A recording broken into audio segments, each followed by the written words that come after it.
Haya. Wale wengine dakika mbili tu.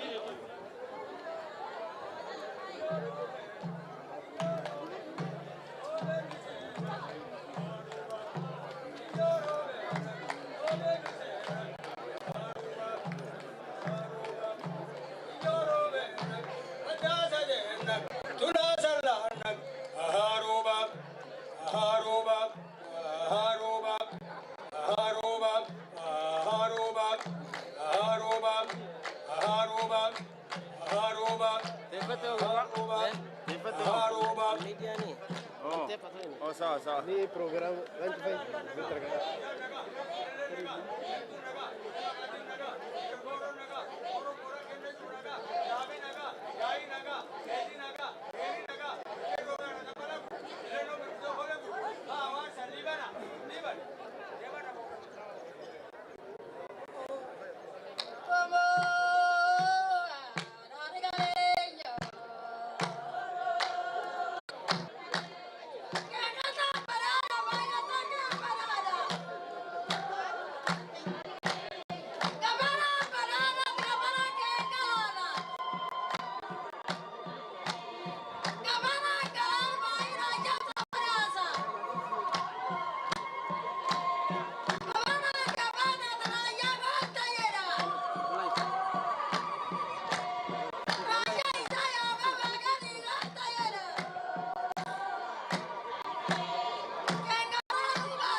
Asanteni sana, hata wageni yetu yote karibuni, asanteni sana.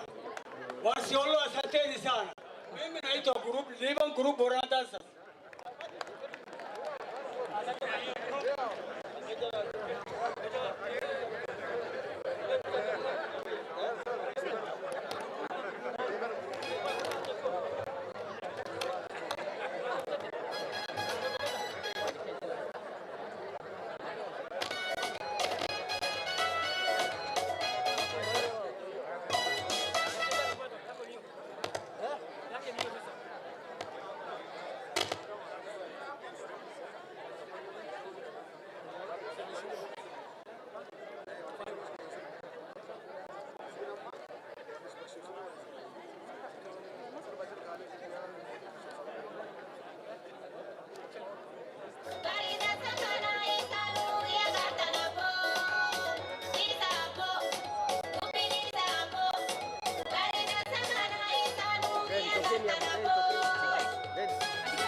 time tulisema wacha wa mix Borana na Somali kwa sababu najua hii town iko na 5 major communities.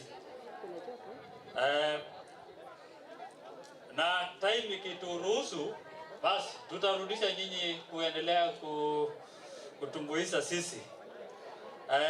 Kwa sababu ya masaa sasa nataka tu pia kuwajulisha wale team ambayo tumetoka. Tuko na Wajir ikiongozwa na CC Wajir na Rengo hapo hapa, nafikiri unaweza simama. Asante sana. And then tuko na County Commissioner Mandera Kiata, wako na timu yake ambayo imetoka pale pamoja na security team. Then tuko na County Commissioner Garissa Boss Yarotich, Beth ndio hiyo. Jirani yetu hapa amekuja hapa na timu yake yote. Na tuko na timu ya region regional commander tuko naye hapa ya Eastern Region, kiongoza na timu ya security pale. Tuko na yetu ya county ya Isiolo, tuko na deputy county commissioner hapo na security team yake yote. Then the county security team kiongoza na Joseph Kigen. Nafikiri kwa sababu ya saa najua tuko na wakubwa wangu hapa, Dr. Hassan represent Ministry ya Interior, atapata nafasi ya kuongea. Kwa sababu ya masaa ningeomba sasa tukaribishe Governor ya Isiolo Dr. Mohamed Kuti ili akaribishe kirasmi wageni ambao wamekuja hapa. Karibu Governor. Asante Governor. Podium ni pale tu. Ile nyingine iko kando. Ndio huko nyuma. Ukate. Siko nyuma. Podium. Sawa tu.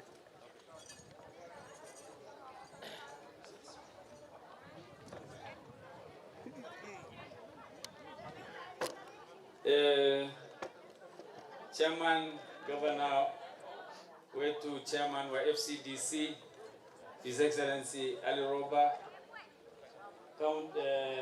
governors ambao walio hapa, County Commissioner wetu wa Isiolo Mohamed pamoja na County Commissioners wote, viongozi wote walio hapa leo asubuhi, PS wa infrastructure aliye hapa na viongozi wote wa national government, kina baba, kina mama, hamjambo.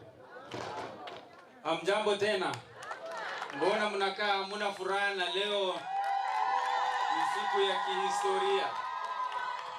Leo ni siku ya historia kabisa, kwa sababu leo nafikiri hii kikao, picha ile itachukuliwa hapa, itaweza kuonekana na watoto wa watoto wetu na watoto wa watoto hawa, kwa sababu ni ukumbusho kubwa sana kwamba muda iliyopita tuliweza kufungua barabara kutoka Isiolo mpaka Moyale ambaye hatukufikiria inaweza fanyika. Na hata kuna watu hapa najua kina Omar Gabra pale walitembea na mguu kutoka Moyale mpaka hapa ili tupige nduru kwa serikali watukumbuke kututengenezea, na leo tunafurahi kutembea hii barabara mpaka Moyale. Leo ni siku kubwa kama ile ile. Na leo kwanza sisi wananchi wa Isiolo furaha yetu ni kubwa kwa sababu hii faida yote inakutana hapa kwetu. Ama namna gani? Ndio maana lazima tuwe na furaha kabisa, sio? Mimi yangu ni fupi kwa sababu maongeo nitaongea baadaye. Niko hapa kukaribisha wageni wote, na ninaanza na governors akiwa chairman wetu wa FCDC His Excellency Ali Roba ambaye pia ni governor wa Mandera. Tumpigie makofi tafadhali. Tuko hapa na governor wa Marsabit jirani yetu Mheshimiwa Abshiro pia ako hapa, tumpigie makofi. Tuko hapa na governor ya Wajir His Excellency Ahmed pia ako hapa, tumpigie makofi tafadhali. Tuko hapa na Deputy Governor wa Garissa ambaye anawakilisha His Excellency Ali Korane. Mheshimiwa Dakane ako hapa, tumpigie makofi. So tuko hapa pia na Senator wa Mandera, engineer ambaye mwenyewe ni engineer ya barabara, engineer Mohamud ako hapa, tumpigie makofi tafadhali. Hata amefika at the right time. His Excellency jirani yetu Kiraitu Governor wa Meru, tumpigie makofi tafadhali. Kwa hivyo tumkaribishe Mheshimiwa Kiraitu, His Excellency Governor wa Meru ameingia sasa hivi. Tuko hapa na wabunge wa zamani na pia tuko hapa na CAS wetu Abdul Bahari ako hapa, CAS wetu, tupigie makofi pia. Tuko hapa na CEO wa National Land Commission ambaye ni msichana wetu kutoka Marsabit, anaitwa Kabale Tache, tumpigie makofi. Na ameandamana na commissioners wake wote wa Land Commission ambaye special kati yao ni Madam Tia Galgalo kutoka hapa Isiolo, tumpigie makofi. Tuko hapa pia na former MPs Mheshimiwa Samal na Mheshimiwa Hasa wako Wario, tumpigie makofi. Tuko hapa na former councillors, na sijui kama nimeacha watu hapa, ni wengi, na kama nimekuacha tafadhali simama kama we ni wa Isiolo, kama we ni wa kwa hii VIP lounge tent, lakini tumekaribisha kila mtu. VIPs ni wengi, kama sijakutaja tunakukaribisha, na kwa vigelegele tuseme karibuni kwa wageni wetu, tufanye vigelegele akina mama. Asante, very good. Kwa hivyo mimi nimepewa hii fursa muhimu ya kukaribisha VIPs walio hapa wa county government na national government, wale wako hapa wote. Karibuni county hii yetu ya Isiolo, ambaye tuko na furaha isiyo na kifani kwamba leo tunafungua ama ni mwanzo ya kuonyesha ya kwamba ile maongeo tunaongea kwa muda ya kwamba Isiolo itakuwa center ya Kenya, kweli inaendelea kuonekana Isiolo ni center ya Kenya, kwa sababu haya mabarabara yote yatakuja kukutana hapa. Bado tunaomba ya kwamba ile ya kutoka Isiolo mpaka Lokichar ambayo iko kwa program ya LAPSSET iendelee, na tutapigania hata hiyo ili tukue kabisa center, kwa sababu hii plus ya Mandera, Lokichar na Nairobi Moyale inakutana hapa, na hiyo itakuwa mabadiliko kubwa sana kwa kaunti yetu, na tunaomba Mungu siku moja hata hiyo itakuwa. Asanteni, ni hayo kwa fupi. Turudishe program kwa county commissioner ili aendelee kuita viongozi wa kuongea. Asante. Asante sana, makofi kwa governor. Haya, tuko hapa Vice Chancellor ya UN na University of Nairobi. Mimi nilikuwa pia mwanafunzi huko. Karibu sana. Karibu nijivute kazi. Najua nilikuwa nimeandika MCS wote na speaker, na nikashangaa ni nini, nimeruka nikakaa nikajisikia sijisikii vizuri, kumbe nimeacha wadozi wangu Karibu nijivute kazi. Unajua hawa wakikaa waseme impeachment mambo inaisha, si ndio? Kwa hivyo nataka MCS wetu wote wasimame wakiongozwa na Deputy Speaker. Nafikiri ndio anaongoza kwa sababu speaker mwenyewe hayuko hapa. Kwa hivyo MCS wetu wote wasimame tafadhali. MCA ya Roba wako hapa, mpigeni makofi. Simba ya Burat. MCA wa Kina yako hapa, Mheshimiwa Fayo ambaye ni majority leader, tumpigie makofi. Na nani mwingine yako hapa tafadhali? Upande. Deka yako hapo, tumpigie makofi tafadhali. Basi wale ambao hawajafika, nani? Ali Dima yako hapa, tumpigie makofi tafadhali. Kwa hivyo nilikuwa nimeandika, lakini hiyo list ilikuwa ni ndefu, macho ikapita kwa sababu, lakini mimi naomba radhi hapo. Asante. Asante sana. Karibu governor jirani Kiraitu. na vile vile nilikuwa nimewacha county commissioner ya Meru kwa sababu nilikuwa nataka nikiintroduce wakati governor ameingia, kwa sababu nilikuwa najua unakuja karibu. So county commissioner Meru Karuku Ngumo wamekuja na team yake pia ya security upande hii.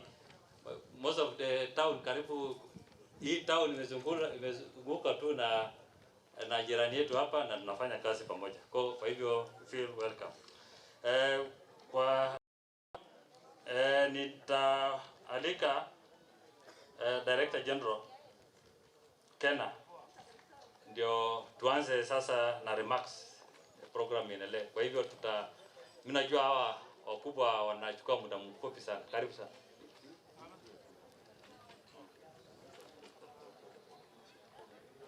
Okay. Kwa hivyo Wila atakuja baadaye, National Treasury representative ya National Treasury.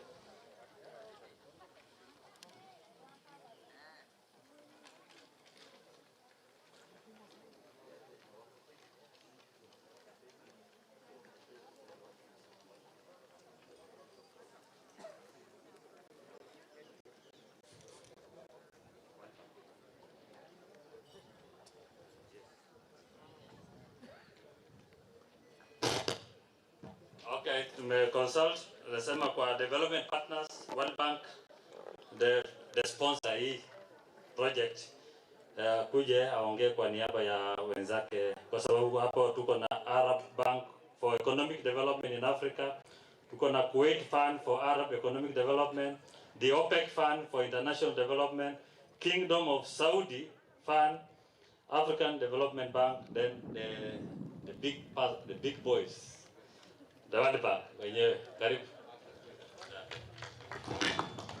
Thank you very much. Our guests, the governors who are present, various PSs, and all protocol observed. My name is Patrick Masharia. I'm from National Treasury, Resource Mobilization Department, World Bank Division. So ni furaha yetu leo kuwa hapa as we launch this project. It has been a long time since we got the first fund from the bank to do the PPA for the then project called NETIP. I think it's through the NETIP that they are doing the preparation work for the current project, Horn of Africa Gateway Development Project. And so we are very happy that this event is taking place for the benefit of our people. Si ni kweli? Si barabara italeta maendeleo kwetu? Yes. And I think our MC has really put it correctly. Hii ni project kubwa ya serikali, 740 kilometers.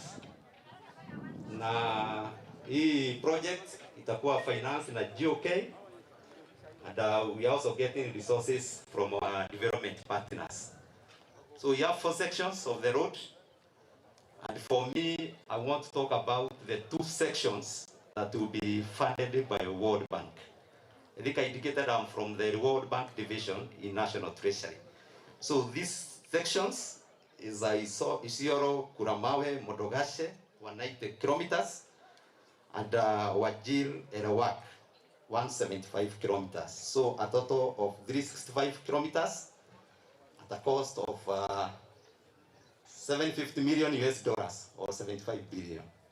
These resources are available, and we are ready to start implementation of the project. And apart from doing the road, I'm double sure the World Bank representative and the project, Kenya, will give us more details on this.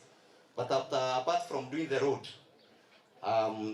being informed, we have other facilities that we shall do, like constructions of spur roads, lane of 70-kilometer fiber optic. They are represented. They also give us more details, and other trade facilitation measures by the KRA. So all these are for the benefit of our people. And obvious, there are benefits for doing this road. has been emulated. There will be reduced committee. Okay. Tunajua umuhimu ya barabara. One ni reduce wakati wa kutembea from Isiolo or Mandera. Na tunajua tena ita create opportunities. So many opportunities along the road corridor. Tena tunatumai agricultural issues will also crop up. Watu wetu watakuwa na hiyo nafasi ya kusafirisha mazao yao vizuri kwa market. Sitaki kuongea mingi. So mwisho ni kushukuru World Bank kwa kuendelea kutusaidia kama Kenya. Hata kama tunasema ni loans, these are cheap loans. Very cheap, and the bank has continued to support us and you work very closely. So we are very happy for that. And the lastly, governors and the other, I want to assure you that the Treasury is committed to avail resources on a timely basis so that we can do this project on a timely basis for us to achieve the project developmental objectives. And with that, we had come, the three of us. I said I'm from World Bank Division. We also have representative from Middle East, Mr. Wesley, and the representative from the head of ADB. Please, you can come. You just say your name.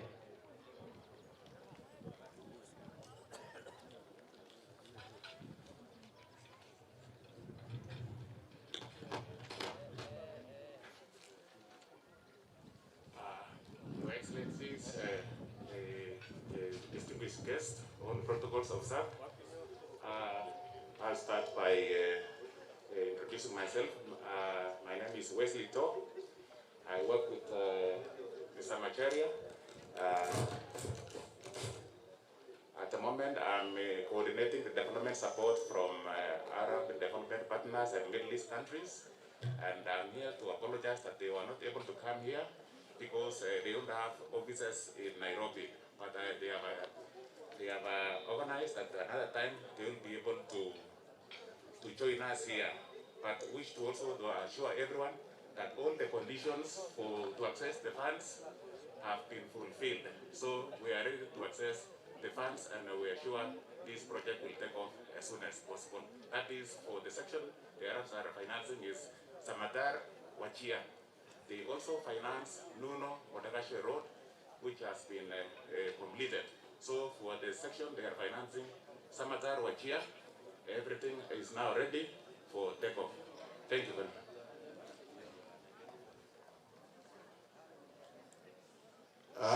Habari zenu. Yeah, His Excellency, the governors, the PSs, and all ladies and gentlemen. My name is Stephen Makori Onchoke. I work in the National Treasury. I'm in charge of the ADV division. The bank has given us about 24 billion, and it's going to finance Lam Airwork, about 142 kilometers, at a total cost of 25 billion Kenya shillings. So tunafurahi, nasikia banki imesupport sisi. Hiyo barabara itakuwa na market, itakuwa na spur roads that will connect those who are in the sections along the corridor. It's also put up some boreholes along the corridor. So hiyo ni furaha yetu kubwa. Hiyo loan tume-negotiate. Sasa nimebaki to sign the loan agreement na barabara ianze. So tumeshukuru sana the African Development Bank tupatie hiyo pesa 24 billion Kenya shillings. So asante sana.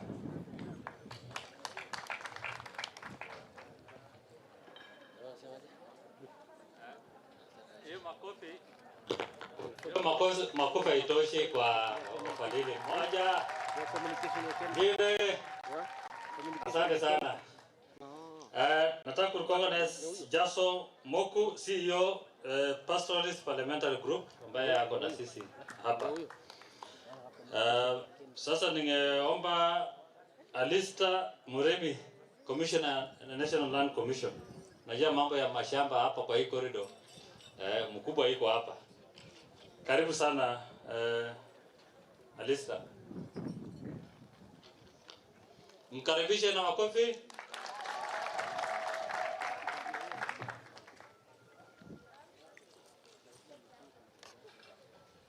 Santi MC, Your Excellency, Governors present, PS Joroge, colleagues from National Government, distinguished guests, Salimu, watu wa Isiolo, habari zenyu, ama watu wa mkoa huu. Mefurahi leo wageni wamekuja hapa. Asante sana, mimi naitwa Alista Muremi. Mimi ni commissioner kule Tume la Ardhi, National Land Commission. Na niko hapa leo mwakilisha chairman wangu Gasho Motachi ambaye angeweza kuwa na sisi leo. Akaniomba nije nichukue nafasi yake kwa sababu kama Tume la Ardhi we consider this a very important project in the development of this country and most importantly this region. Kwa hivyo amejiomba sana angeweza kuja na tukaja kumwakilisha. Niko nami hapa commissioner mwenzangu, ningemuomba aje hapa asalimie. Commissioner Tia Galgalo, Honorable Tia Galgalo, ni mtu wa mkoa huu. I'm also here with my CEO, also from this region. Karibu Kabale Tache. Let me just say one thing. Your Excellencies, all protocols observed. Wazee wa Isiolo, wa mama, hamjambo. Hamjambo tena. Yetu ni furaha tu kwa sababu ya hii mambo ya barabara. Tumesema mara ya kwanza tumekumbukwa na tunataka kushukuru His Excellency the President kwa kuturuhusu kuwa na barabara mpaka huko na wafadhili wote. Yetu ni furaha tu, si ndio watu wa Isiolo? Hebu mpigie serikali kuu na wale wote makofi tuone. Asanteni. Your Excellencies, the Governors present, PS Njoroge, wafanyikazi wa serikali kuu, wakazi wa Isiolo, assalamu alaikum. Amujambo. Babaro. Asanteni sana. Kwa hivyo mimi niko na furaha sana. Sitaongea kama mfanyikazi wa National Land Commission leo. Nitaongea kama mtoto ambaye natoka hii sehemu. Kwa miaka mingi hatukuwa na barabara na tunashukuru sana President wetu His Excellency Uhuru Muigai Kenyatta kwa kuwa ametukumbuka kwa mara ya pili tena. Kwa mara ya kwanza ni ile njia imetoka Isiolo kwenda Marsabit. Mimi natoka sehemu ya Marsabit. Na kwa miaka mingi tumepanda lori. Ukipanda England huko juu ndio tumefika pale pazuri. Lakini leo tunaweza kimbia Marsabit na kurudi bila tatizo. Na kwa hivyo sasa hii barabara ya kutoka Isiolo inapita Kulamawe, Madogashe, Garbatula na kwenda mpaka Mandera surely. Hii italeta maendeleo kuu sana kwa hii sehemu yetu. Mimi kama mtoto wa mfugaji sijawahi fikiria maendeleo kama hii itakuja kwa hii sehemu. Lakini tunashukuru serikali yetu ya kwamba kwa wameona potential ya kwamba hii sehemu ya wafugaji pia inaweza kuwa kuleta maendeleo kama hii. Nimefurahi sana Your Excellency Mheshimiwa Kuti, kama ungeweza kunibakisha hapa, lakini najua my governor hawezi kubali nibaki hapa. And I've seen my governor for Marsabit, Honorable Mohamud is also here. Thank you very much and I'm happy ya kwamba nimeona viongozi wetu wote wa hii region wameunganishwa katika hii shughuli. Na hiyo ni ya kwamba sisi tuko tayari kuchukua hii maendeleo kupeleka sehemu yetu indiposa watu wetu pia wafaidike. Na kwa hivyo hata sisi kama NLC tuko na shughuli ya kulipa na tutapitana jua commissioner ambaye ako na huduma na message ya chairman atasema zaidi, lakini mimi najua kama kuna tatizo ni mzuri tuongee mapema hii project isichelewe. Kwa hivyo asanteni sana, tuko pamoja. Thank you. Tuko hapa pia na technical officers kutoka National Land Commission. Maybe mahali mko tafadhali msimame muwave. Hao ndio the persons on the ground wanafanya kazi yetu hapa na tunafurahi wamekuja nasi. Na most importantly ni kuona kwamba region hii iko represented kabisa huko National Land Commission. So I think for that we want to believe that everything will be right. And I want to move and say, chairman wangu ameniuliza niseme hivi, first is to commit NLC support to the process of delivery of this project that he says it's going to happen. And he has told me to give an update. Kutoka tulipoanza hii kazi, we've been asked by Kenhardt to validate RAP ambayo ilifanywa hapa. Na hiyo ni kazi ambayo tulifanya mwezi wa July na August na tukamaliza. We have moved on kufanya ile kazi inaitwa inspection, verification na kufanya valuation. Na hiyo ni kazi pia tumefanya. I would want to also announce today that we are hoping by the first week of December tutaanza kupatiana awards ambazo ziko kwa hii lot 1 and 2 ya hii project. The main areas of interest najua kwa hii lot 1 na 2 ni wale watu tuna compensate, and I would want to say that kuna zile settlement areas ambazo zimekuwa identified and there are 16 in number kwa hii region. There may be challenges that have come, and I want to assure Your Excellency the governors today that those matters are being addressed. We are looking into them. I know in Nairobi tumepata various delegations wakisema there are issues that need to be looked at. My chairman did ask me to actually say that this is being looked at and will resolve. But the awards for what has been verified should start rolling out by the month of December. Ndio kila mtu ambaye yuko kwa hii njia apate haki yake. Nafikiri hilo ndio jambo la muhimu sana, ili tuhakikishe kwamba as much as the road is going on, pia watu wapate haki yao, so that we can have the public participative sense as we build, or rather as we undertake this project. Beyond that, I think for me, I want to thank everyone who has been part of this project. I think tukifanya hii kazi tumekuwa na watu wengi from the offices of the governor, from the offices of Ngao. I know we have people from the national, from Ngao here, and all other stakeholders who have been on this. I must say that has been good support. Na bila hivyo nafikiri hatungeweza kuendelea vizuri delivery. And it's for that reason that I want to say the most important thing is that we will compensate all people who genuinely deserve compensation. Secondly, is a commitment that we fully support this project, and we expect to move together as a team, and especially in recognition ya ile mambo inaendelea kwa nchi. We must thank the national government for the development that is driving in this country, and as NLC we are proud to be part of this project. Nikisema hivyo, mimi nashukuru kwamba mmetualika hapa na tukaja na mmetupokea vizuri sana. So I go back to, na nikitoka hapa nafikiri mimi na timu yangu tunaelekea tukiinspect barabara, na tutaonana huko mbele. I think we'll be able to talk and as we inspect this road, but we are very proud to have been here today, na tumeshukuru sana, na nikirudi Nairobi nitaenda na story nzuri ya watu hapa. Asanteni sana.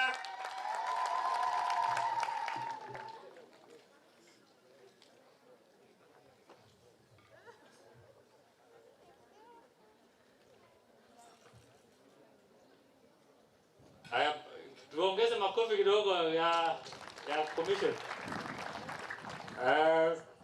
Then wale watafuata ni ICT authority.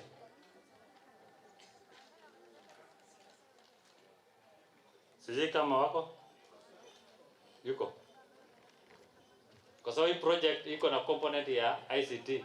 Katika hii corridor tutakuwa na network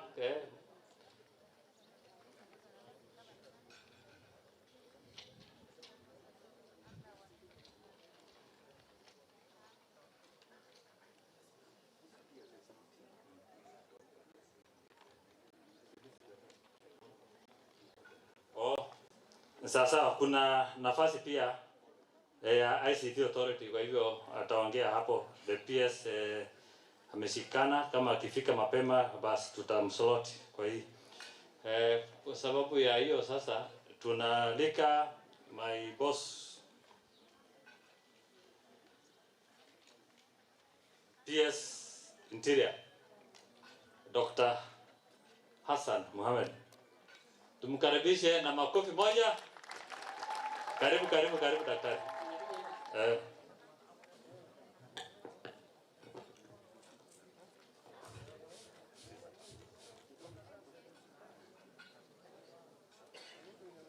Asante sana Bwana County Commissioner.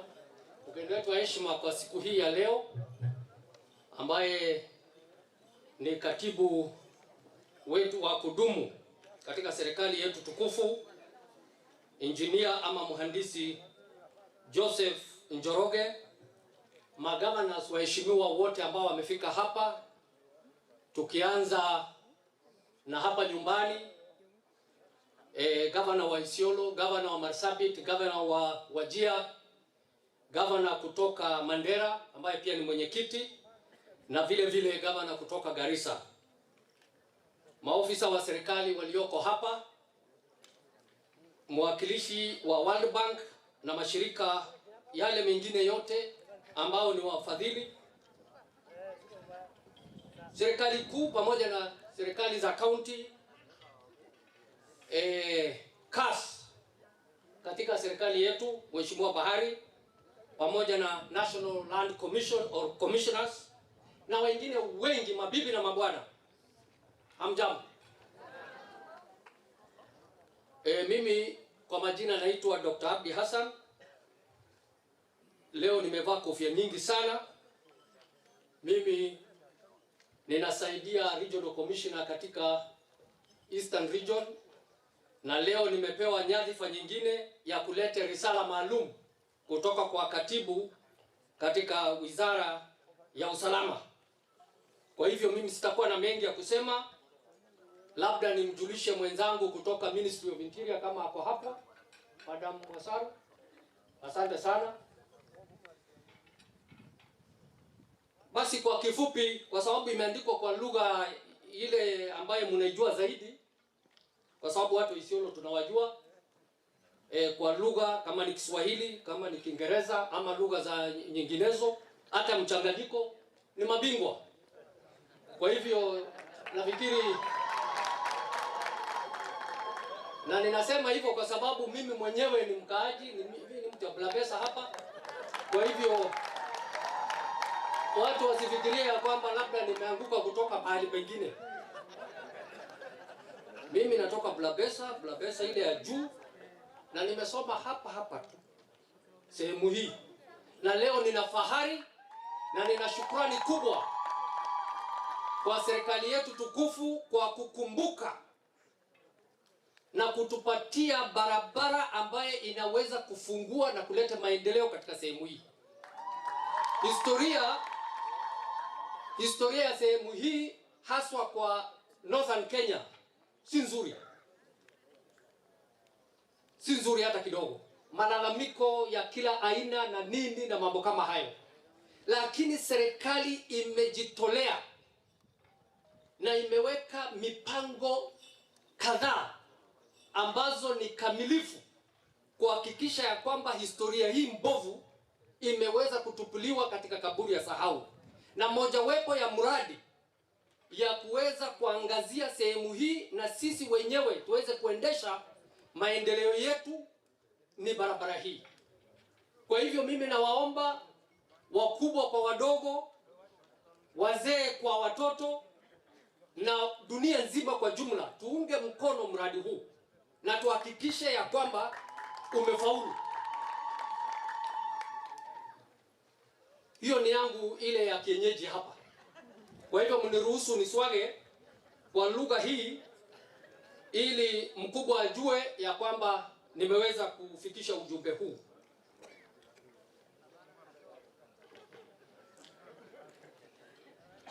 This project will, among other activities, include construction road from Isiolo to Mandera, cutting across 5 counties, namely Isiolo, Meru, Garissa, Wajir, and Mandera. The road corridor falls under what is classified as critical infrastructure, which in essence calls for utmost security coverage and commitment, monitoring and evaluation at all stages of its implementation. During the project preparation, a multi-agency security committee was established and tasked to carry out a security assessment audit of the project corridor. The audit report is what informed the project security management plan developed jointly with the Ministry of Transport.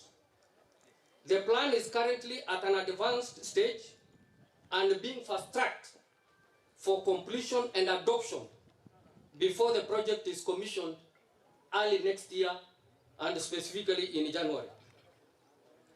The security management plan's objective is to ensure successful implementation of the project by addressing all security challenges along the project. This will encompass what is called one government approach or agenda, which integrates the collaborative efforts of all the departments and agencies of a government to achieve unity of effort towards a shared goal. So it is the desire of this government, and I want to make it very, very clear here, that the government is committed to delivering this critical infrastructure. It reaffirms the government of the Republic of Kenya's commitment to the realization of the established objectives of this project. As such, the government will ensure that the challenges that are likely to inhibit this project are proactively engaged and concluded decisively. Kwa hivyo yale changamoto ambaye iko hapa, iwe ni ya mashamba, iwe ni ya mtu kuleta ukorofi, ama wakora wajaribu kuingilia, mambo hayatakuwa sawa. Kwa upande wa usalama, hata saa hii tuko sawa, na kesho tutakuwa sawa, kesho kutwa tutakuwa sawa, na hivyo hivyo mpaka mradi huu uweze kufaulu. Kwa hivyo nawashukuru sana, nawatakia heri, tushirikiane na tujenge pamoja. Asante, shukran.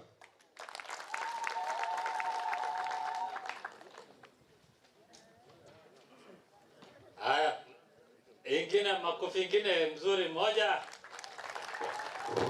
Asante daktari kwa haya. Sasa naomba Chairman Frontier Counties Development Council, Governor Roba, Governor for Mandera. Karibu Governor.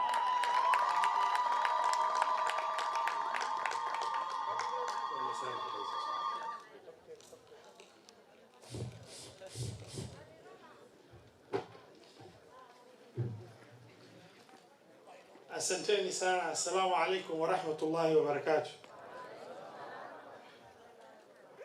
Wageni wa heshima, magovernors wenzangu, CAS, ndugu yangu Abdul Bahari, the PS, engineer Joroge, ndugu zetu kutoka World Bank ambao tumeshirikiana nao vizuri, pamoja na wageni wote wa heshima kwa jumla, hamjambo tena. Mimi nataka kuzungumza kidogo kwa lugha ya Kiingereza, kupatiana historia kidogo ya hii project.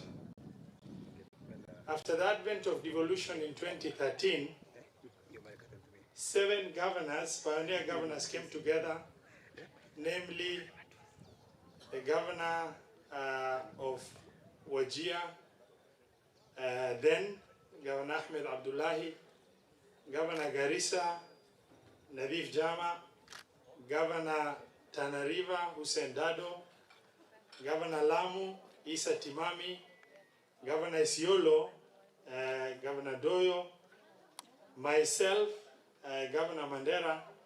We came together and internalized to form a regional economic bloc in the name of Frontier Counties Development Council in order to channel the challenges that this region has been undergoing.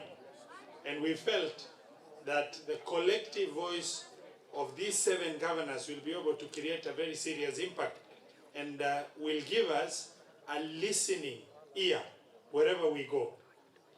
That led to formation of FCDC concept in late 2013, 2014, we were still struggling with the formation. And in 2015, we started engaging the President of the Republic of Kenya, President Uhuru Muigai Kenyatta, who was extremely enthusiastic and receptive to the idea of investing in Northern Kenya and he took that issue at heart, and we can't thank him enough. Later, we engaged also with the World Bank, and the president invited the vice president of the World Bank, Mukhtar Diop. They had a meeting, and the 7 governors were invited by the World Bank also for a meeting, and we discussed the challenges that we have in our region as a region that is cut off from the rest of the country. The discussion that took shape led into the concept of mainstreaming the northern frontier counties into the programs of the World Bank as well as the government of Kenya. And what the resultant impact of that is the NEDI project that touched on various socio-economic investment by the World Bank in partnership with the government of Kenya. Within that NEDI program was NETIP, Northeastern Transport Initiative, which later changed to Horn of Africa Gateway Project, which is now this road from Isiolo to Mandera. This project marks the second most important investment in northern Kenya and the first most impactful and transformative investment in northeastern region. The first one being Isiolo to Moyale, and the second one in northern Kenya is this one of Isiolo to Mandera. Of course, in northeastern region, it will be the first most transformative investment in this country. I want to just take one very simple example of the impact this project will have in the population of northern Kenya. For example, before Isiolo Moyale Road was done, we had only one bus traveling between Moyale and Nairobi. Otherwise, the rest is on lorry. Today, we have several buses per day. Literally every hour, there is a bus departing Moyale for Nairobi. The farmers in Meru, Nyeri, Laikipia are able to take fresh produce to our villages in the interior thanks on their small pro boxes and other small pickup trucks, and giving the opportunity for our pastoralists to be able to get balanced diet and our farmers from the other regions be able to get markets in our area. Today, a bag of cement in Mandera is 1,075 shillings. In Nairobi, it's 575. The reason why it's that expensive is because to hire one lorry of 20 ton from Nairobi is 200,000. Before you even add the cost of the cement, cost of transport is 500 shillings per bag for you to get that cement there. What this road is going to do will be to reduce that cost of transportation tremendously and be able to bring down the cost of living. It's also going to, create socio-economic integration between our communities in the country, where Kenyans from the other parts of the country will find northern Kenya extremely accessible. I will be able to diversify the investment from concentration of investment in other well-developed areas to open virgin investment environment in northern Kenya. I cannot discuss the benefit of this investment enough.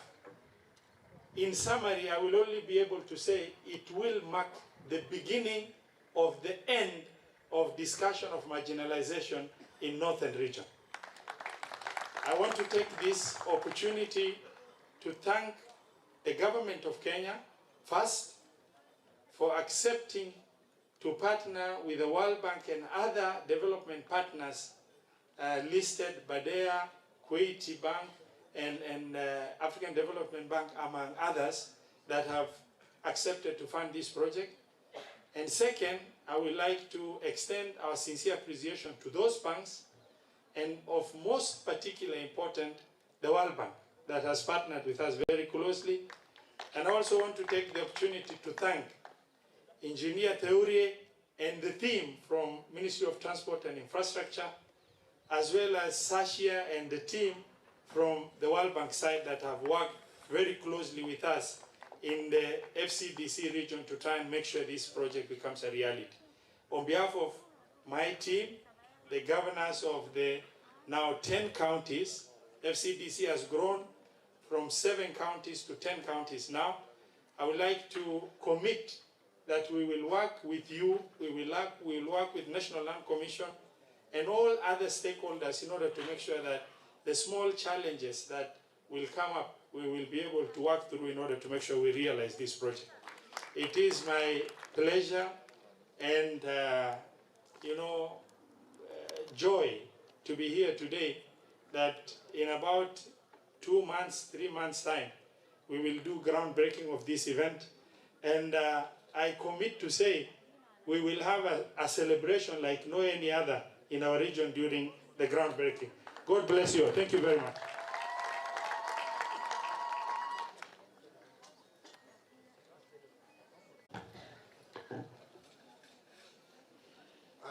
Good morning. Governors present, PS, State Department of Transport, Deputy Governors present, County Commissioners present, ladies and gentlemen, first, I would like to convey apologies from the country director for Kenya, Mr. Keith Hansen, who would have liked to be here today, but he has traveled basically to support the Kenya in other programs. Also, I want to extend the apologies of other development partners that we are partnering with, African Development Bank and the Arab banks, who could not make it. But as you heard, the World Bank is the chair of all the development partners in transport in Kenya. I am accompanied by my colleagues, whom we have been working very closely with the government in putting together this project. If you allow me, they could stand to see that.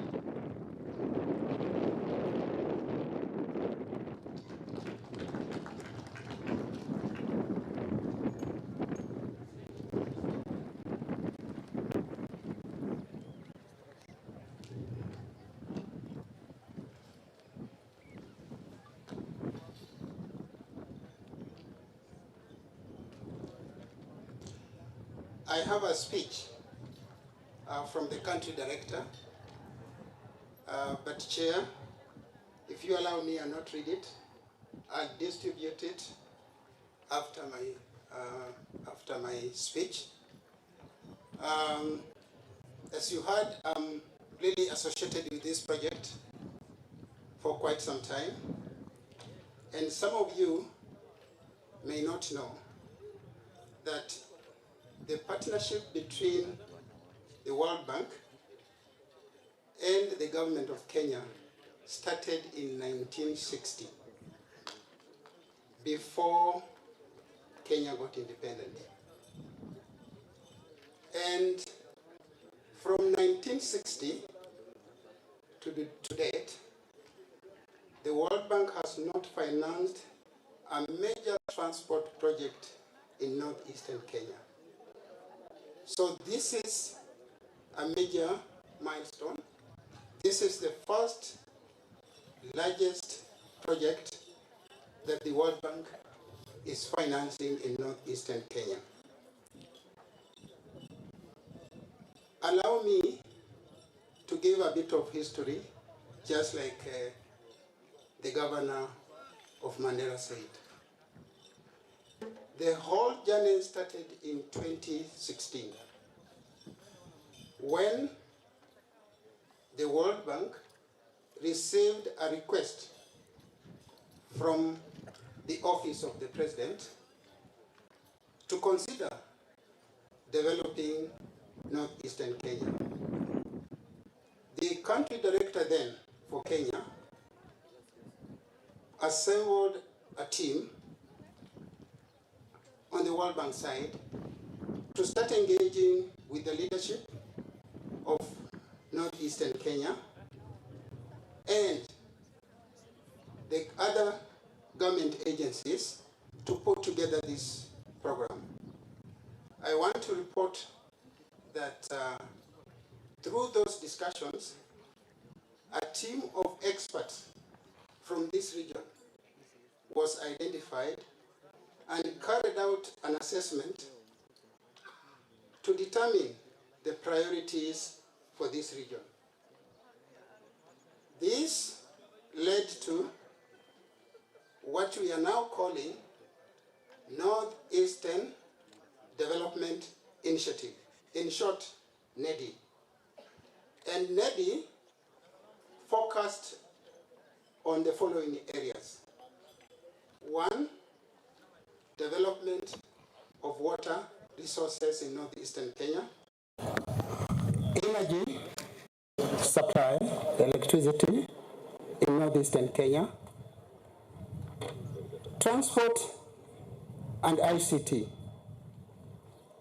Agriculture and safety nets. Through this initiative, 6 projects, what we call 6 core NEDI projects, are at different stages of implementation. And the World Bank, in those 6 projects, has committed $1 billion to this region. $1 billion is equivalent to about 110 billion Kenya shillings. That is not little money for this region. We are aware that this area has been cut off from the rest of the country. When we were putting this project together, I didn't realize that on average, it could take almost 3 days to travel by road from Nairobi to Mandera. If you compare the same distance, Mombasa and Busia, which is just about 1,000 kilometers, it takes only 12 hours. So for the same distance, it takes the people of Northeastern to travel 3 days. In the other parts of the country, it takes 12 hours. So this is really a transformative project for this region. I was just looking at comparative information in other countries in Africa.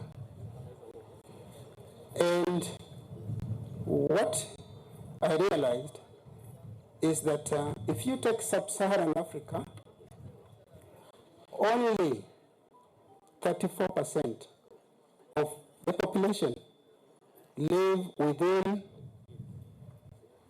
2 kilometers of an all-weather road. The rest, 66%, are cut off, just like this region. If you look at the cost of transport, just like the governor of Mandera said, in Africa, the price or the final price of a commodity is such that the transport costs are about 40% of that cost.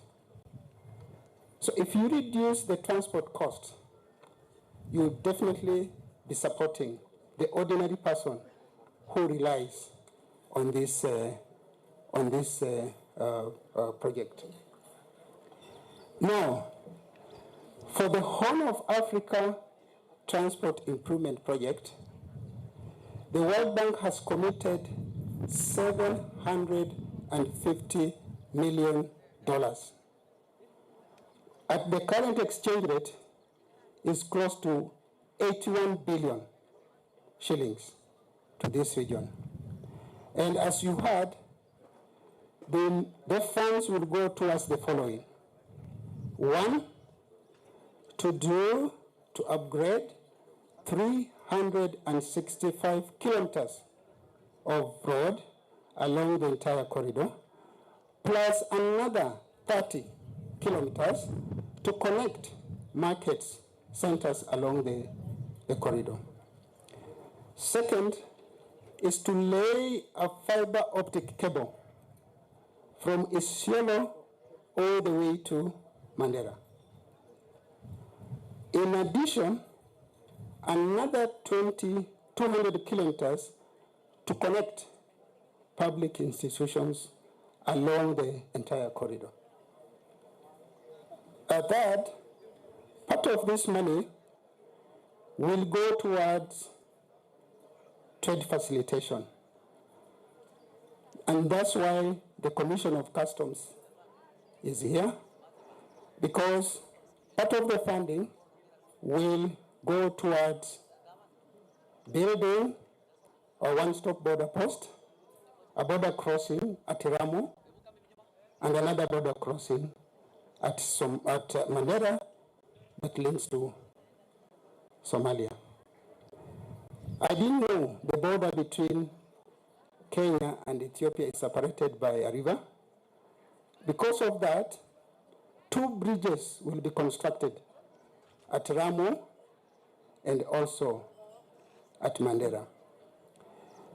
You heard the presence of the Vice Chancellor of the University of Nairobi is here. We are also working with the University of Nairobi to create capacity, because as you heard, issues to do with land, issues to do with the resettlement are major constraints to implementation of projects. So we are partnering also with the University of Nairobi to create capacity in this country to be able to manage such risks. Finally, the World Bank has experience in implementing projects in an environment like this one. Last week, the World Bank team was actually in Turkana, an area with similar characteristics. And what we are witnessing today is what we witnessed in Lodwar in 2016. If you go to Turkana today, it is not the same Turkana that we knew in 2016. It used to take almost 2 days, if you are lucky, to travel from Kitale to Lodwar, if you are lucky. Now, it's just a matter of hours. And this is what we expect will happen here. The experience we've had is the following, and this is something that we really have to take note of. For success of this project, the support of the people of Northeastern and the leadership of Northeastern is paramount. Without that support, it will be very difficult to implement this project. Secondly, this of the national government is equally important. Without that support, it will be difficult to manage this project. Third, managing risks, such risks as social risks, environmental risks. This project is going to lead to an influx of labor into this region. And we need to make sure that the leadership, the people of Northeastern should welcome us, should welcome the contractors, should welcome the consultants if this project is to be implemented. is the issue of compensating project affected persons. We are so pleased that National Land Commission is here with us because this has been a major bottleneck. But I'm happy to note that the National Land Commission has made it a point to start the process of compensating project affected persons early enough before the contractors get onto the ground. Fourth, and most important, the integrity of the procurement process and the contract management. Any interference in the procurement process will delay the project. So the cooperation between all the players is extremely important.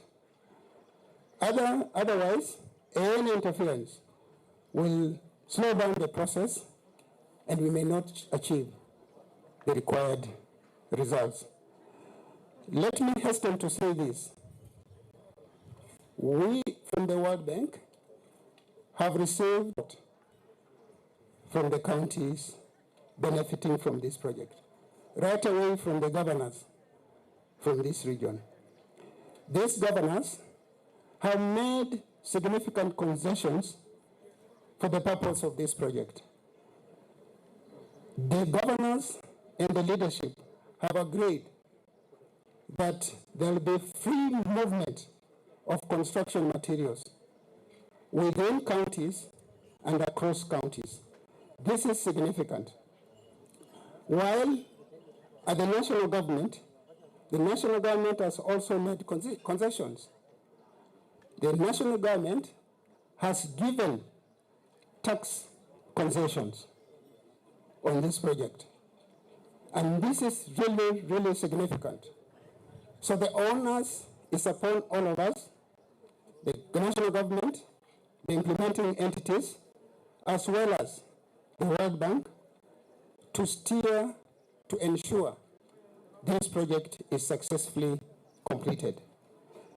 We look forward to working with you.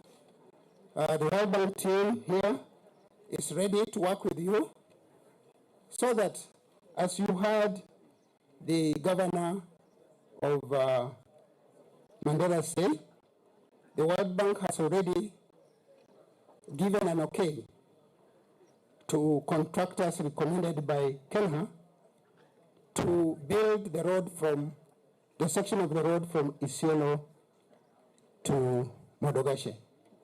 So we expect that in the next 2 months or so, we'll be all gathered here to witness the groundbreaking to mark the construction of this important road. So thank you very much for those who have listened to me, and I look forward to working with you. Thank you.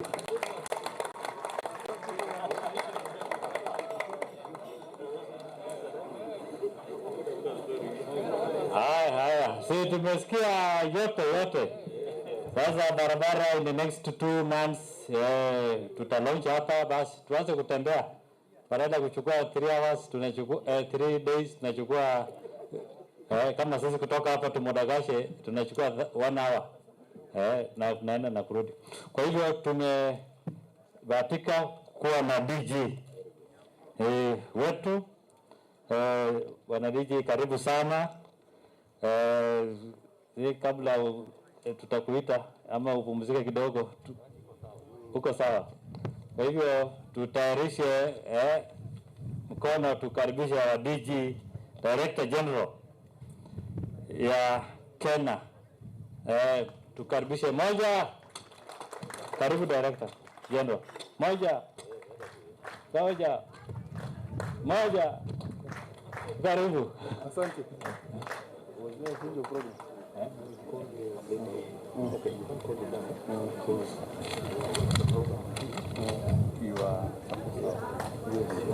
We thought we'd come at this stage, so just continue. Okay. Thank you very much. Sorry, I'm joining this meeting a bit late because of inevitable circumstances. So governors present, senators present, members of parliament, Ngao team, the World Bank team, good morning. We are gathered here to witness a momentous occasion because we are going to be tarmacking the section from Isiolo towards Mandera, and this is a great step today. We have from our partners, the World Bank, a credit of $750 million, which is momentous also because this is the kind of money some countries cut as their portfolio, and we thank the World Bank most sincerely. We have worked on many projects with you.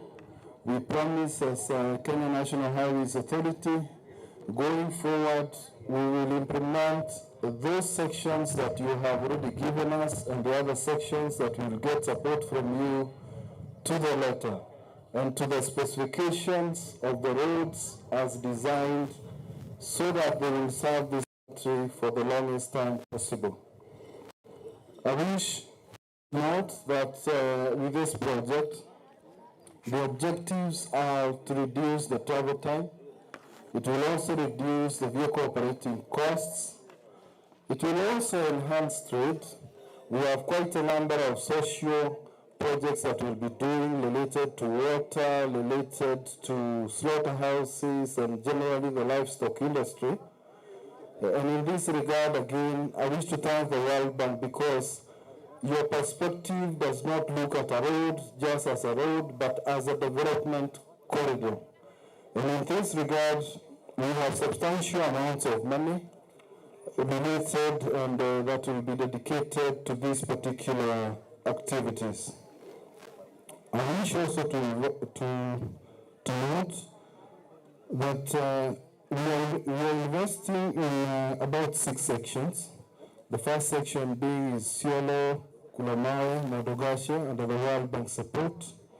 We have the Modogashe Summertown that will be coming up through annuity. We will also have the Summertown Wajir under the Arab banks. And we have the Wajir LWAC, which is under the World Bank funding. And we have LWAC, Rami Mandera, and Rami Mandera, the first part being under ADB and the last one being under annuity. A total of 740 kilometers. And for the people of the region, please note that I think this will be the longest project that even as Kenya we have implemented so far. So feel privileged, and thank you very much for your support, World Bank.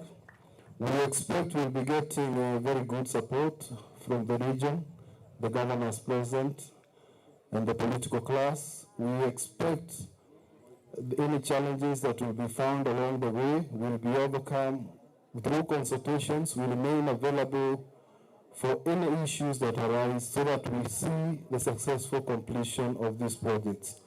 But for now, January will be here breaking the ground with machines rolling. Thank you very much.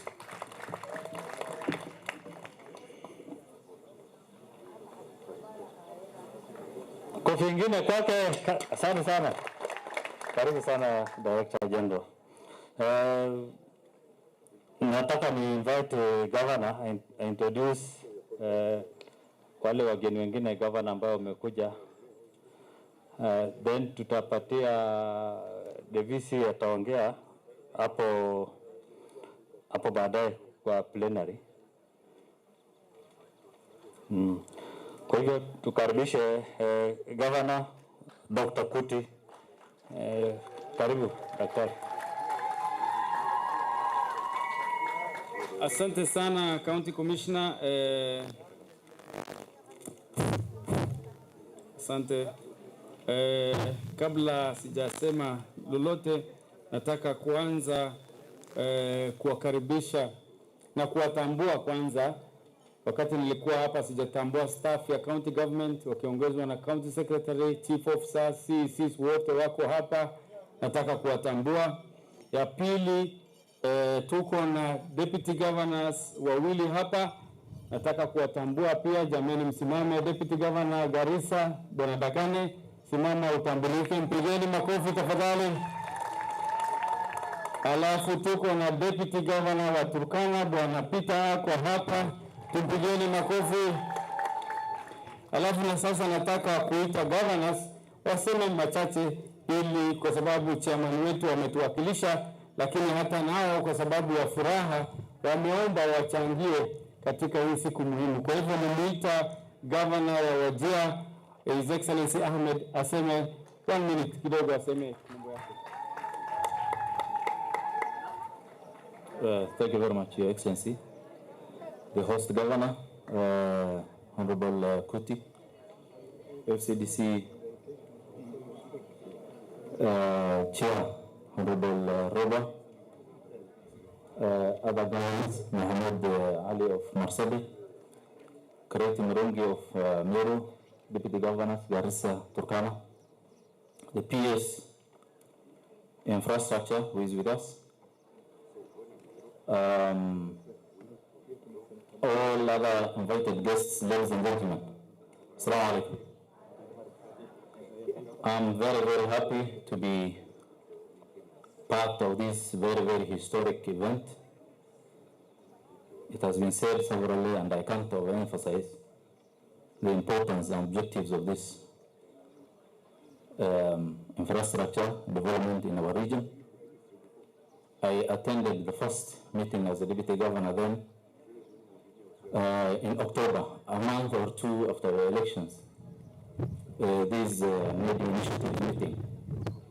But 4 years down the line, I think at least we are seeing a light at the end of the tunnel, and we are very happy.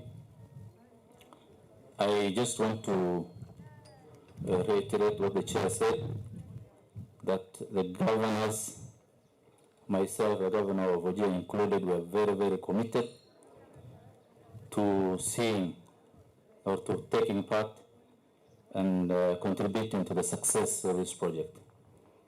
I know a number of sections were left for NET, mostly the Madogashe Samatar and the Mandera, is it Alba? Ramo. And that is, of course, there is a bit of concern there. We know the award, as we were told, was given some few years back, and they're yet to start. So I expected at least we know the status of also those sections. But I'm happy to join all of you today in this very historic event. Assalamu alaikum wa rahmatullah. Thank you. Asante sana, Your Excellency Governor wa Wajir. Na sasa namwalika His Excellency Mohamud Ali, Governor wa Marsabit, ambaye ni jirani yetu, naye pia achangie sauti yake.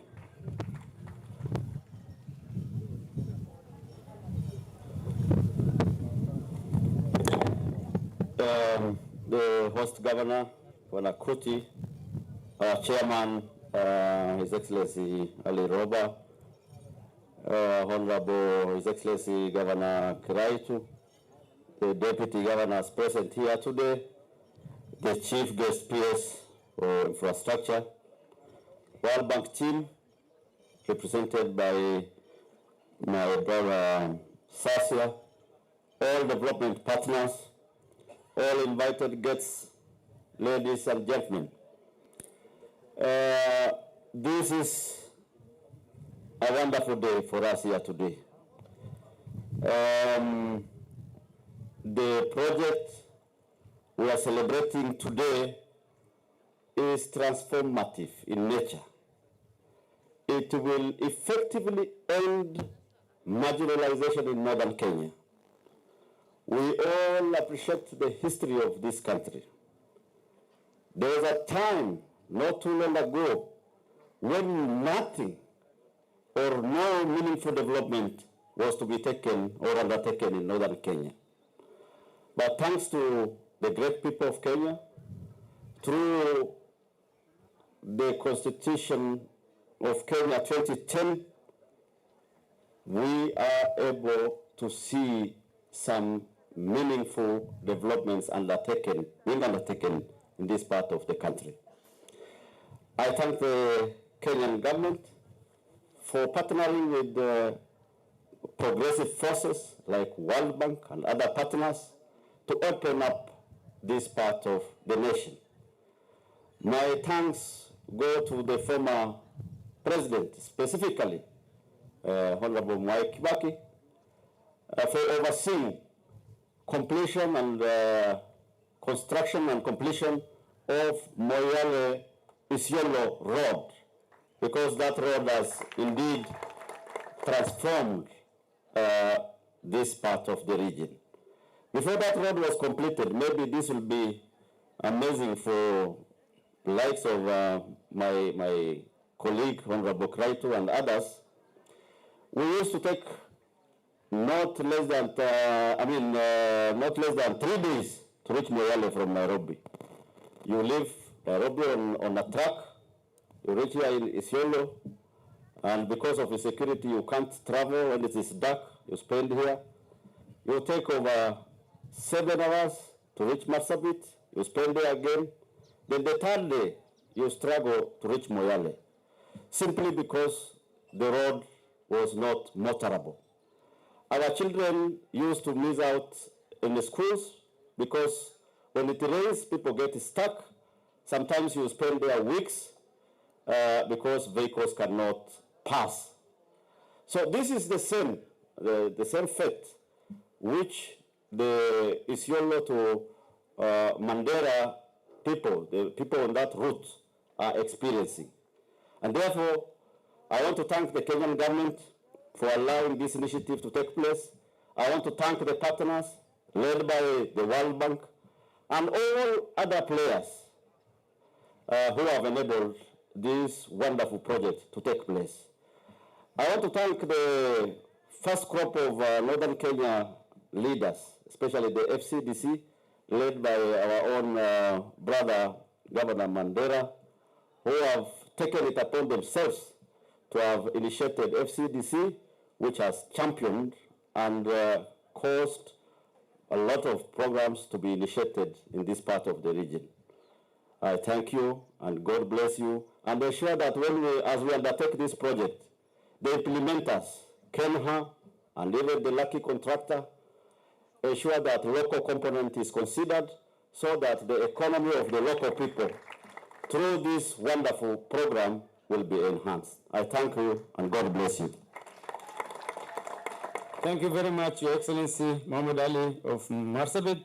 Now I invite His Excellency Kiraitu, our neighbor, Governor from Meru. Karibu, asante.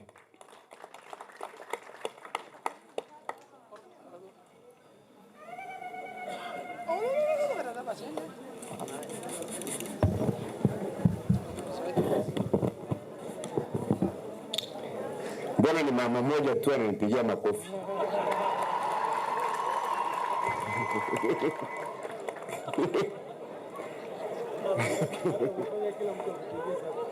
Asante sana. West Governor, rafiki yetu, Mheshimiwa Governor Mohamed Kuti, Governor Roba, Chairman FCDC, magavana wote ambao wako hapa, viongozi wa serikali kuu, wakiongozwa na mgeni wetu wa heshima, Engineer PS Joseph Joroge, viongozi wa kaunti zote ambao wako hapa, na wananchi na marafiki wa Isiolo, hamjambo. Nasema marafiki kwa sababu Mohamed Kuti ni rafiki yangu sana. Tena unajua hapa Isiolo mna akina mama wanasiasa ambao ndio wakali sana, lakini wengi wao ni marafiki wangu. Hata mkiona nilimwona mmoja hapa tia garogaro, siku hizi ni warandi commission, lakini tulikuwa na mbunge. Huyo mama ni hatari. So Mungu ambariki akina mama wa Isiolo. Hakuna kaunti ingine ambayo iko na akina mama wa siasa wengi kama Isiolo County.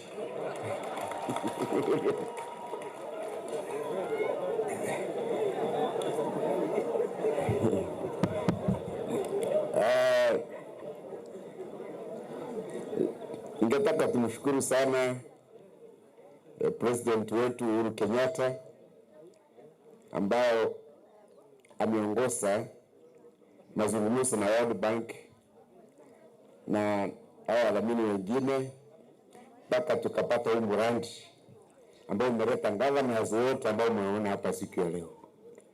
This is an historic project. And we shall, just like the governor of Marsabit is remembering President Moi Kibaki kwa barabara ya kwenda Marsabit mpaka Moyale, tutakumbuka Uhuru Kenyatta na hii barabara ya kwenda Mandera.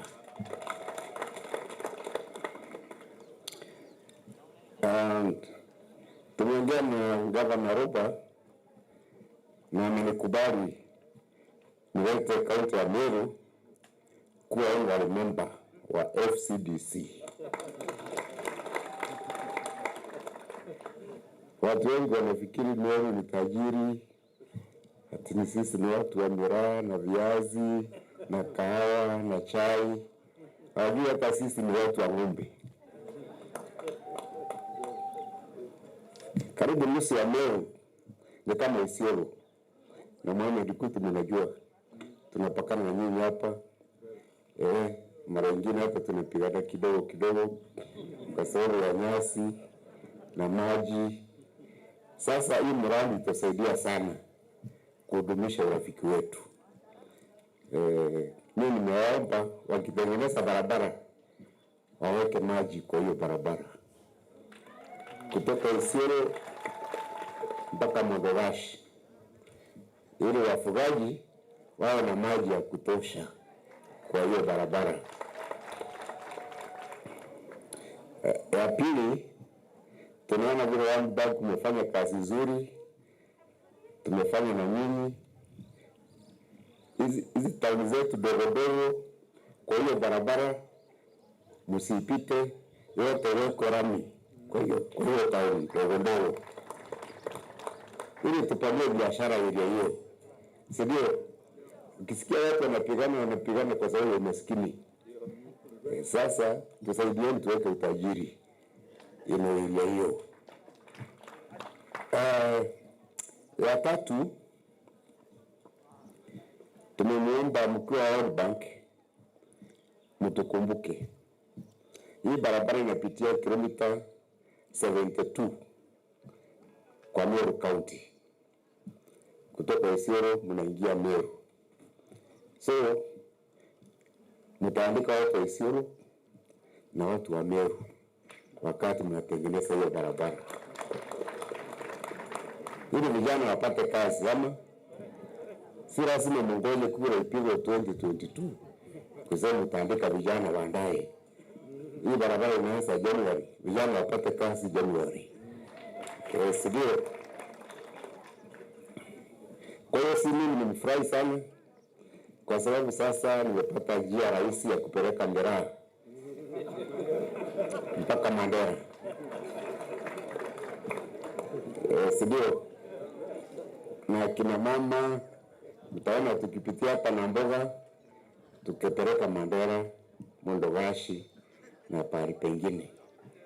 Na nyinyi mtuletee mbuzi na nyama na mambo mengine. Sio? We want to promote trade among ourselves area hii. So hakuna haja ya sisi kwenda Nairobi tena, tutakuwa tunakuja Isiolo. Finally nimesema hivi, na nimefurahi kwa sababu Ministry of Interior is heavily represented here. Kuna County Commissioner wa Isiolo, kuna County Commissioner wa Meru na wakubwa wao wa region wako area. Hakuna serikali mbili. Serikali ile iko Isiolo ni serikali ya Uhuru Kenyatta. serikali ambayo iko Meru ni serikali ya Uhuru Muigai Kenyatta. Kile tunataka ni usalama. Hatuwezi kuwa na maendeleo area hii bila amani na usalama. Kwa hivyo mimi nafurahia sana mradi wa barabara kwa sababu utahudumisha usalama katika area hii. Kwa hivyo mnapojenga, tafuteni vile tutaongeza vituo vya polisi, vituo vya GSU na nini, area hii yetu iwe na usalama. Tia Garugaro, wewe ni mkubwa wa Land Commission. Watu wa Isiolo, we are always good to be neighbors here. Kwa sababu jirani anaitwa na Mungu. You can't choose your neighbor. Sidio? Unaweza kuchoose rafiki, lakini neighbor ni yule Mungu amekupatia. Kwa hivyo tukae chini, tukiwa marafiki, tupange ile hii yetu vizuri. Waborana wapatiwe taito zao. Wasomali ambao wako ili wapate taito zao. Waturukana wapate taito zao. Na Wameru, kwa sababu sisi sote tuko hapa. Ama sivyo? Yes, hakuna haja kupigania mashamba na hakuna mtu wako nayo. Sijui. Tupange vile mtu atapata haki yake. Sijui. That is when you can develop. Hata huyu mtu ambaye amejenga hiyo hoteli ambayo tunafurahia hapa siku ya leo, kama hakupatiwa hii nafasi na county government ya Isiolo, na ndio hapa ni kwake, angejenga. Kwa hiyo hata hiyo area ambayo mnaona ni vichaka na nini, mkipatiana hiyo ni ya watu, mtaona wanajenga huko.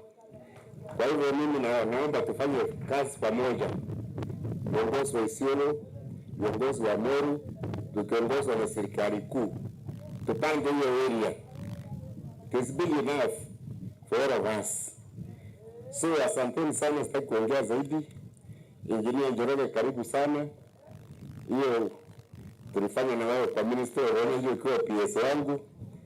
Na hapa nimeona Senator wa Mandera, Ambassador Engineer Mohamud. Tulifanya kazi pamoja kwa Ministry of Energy. Sisi ndio tulifanya kazi na tukaweka stima, mnaona ile yote. Hata sisi tupige makofi.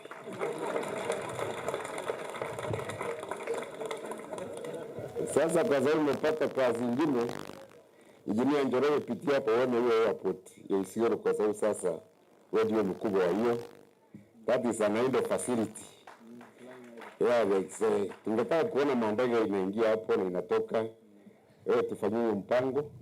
Hiyo pesa ya serikali ambayo imeweka hapo billions isipotee. Asante sana, Mungu awabariki.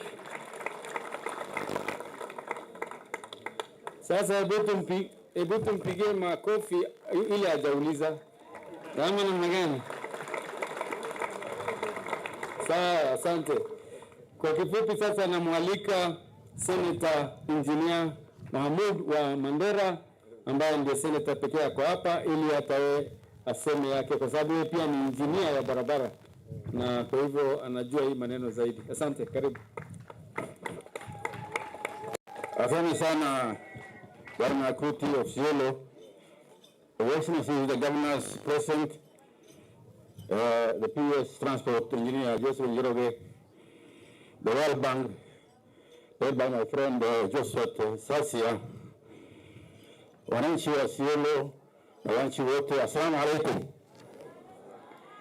Kwanza ni furaha kuu kuwa leo hapa kwa uzinduzi huu wa barabara ya Isiolo Mandera.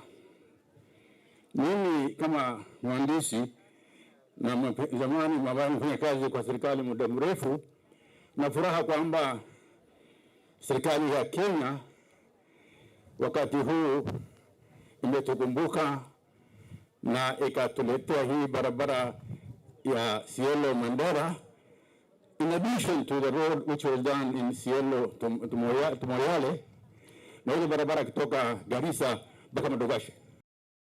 connectivity, your region is almost now going to be complete. I thank His Excellency, the President of former President Kibaki and President Uhuru Kenyatta, current President, for the initiative in this road, because the Isiolo Modogash, Isiolo Moyale was done during President Kibaki's time. Na hata hii ya Isiolo, Garissa Modogash ni wakati wa Rais Kibaki, concept record wakati hiyo, na hii sasa ni wakati wa Rais Kenyatta. Nawashukuru sana. Sisi wanasiasa kawaida tuna complain sana, tunapiga kelele, tunapiga serikali, lakini wakati huo kuna maneno hiyo. Kwa sababu hii program ambayo sasa tunaendelea kufanya ya Isiolo Mandera itakuwa very transformative in this region.